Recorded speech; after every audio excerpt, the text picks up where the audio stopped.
Amelia Earhart. The name alone conjures up the roar of old engines, the rush of wind, and the wild promise of the skies.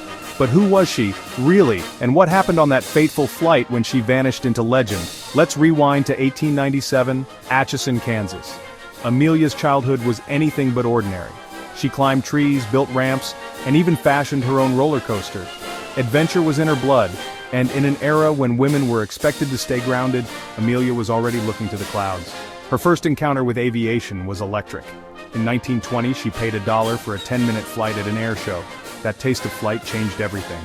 Within months, she was saving every penny for lessons, working odd jobs, and refusing to let anything, least of all convention, stand in her way. By 1928, Amelia had already made history, becoming the first woman to fly across the Atlantic as a passenger. But that wasn't enough. In 1932, she did it solo. Imagine that.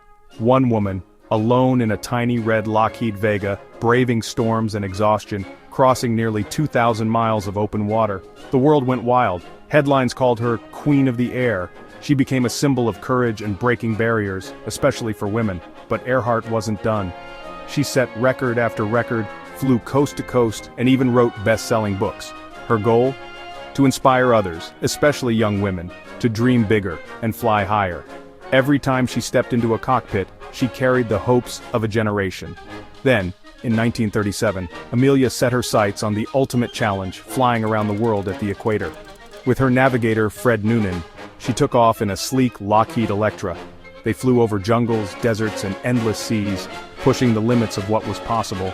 But on July 2nd, near tiny Howland Island in the Pacific, radio contact was lost. Search crews scoured the ocean, nations held their breath, but Amelia was gone. No wreckage, no trace, just a mystery that's fueled imaginations ever since. Was it a crash, a secret spy mission, or did she survive on some distant island? Theories abound, but the truth remains elusive. Yet maybe that's part of her magic. Amelia Earhart didn't just disappear. She soared into legend. Her courage, her drive, her unbreakable spirit still inspire us to chase the horizon, no matter how impossible it seems. And maybe, just maybe, that's the greatest flight of all.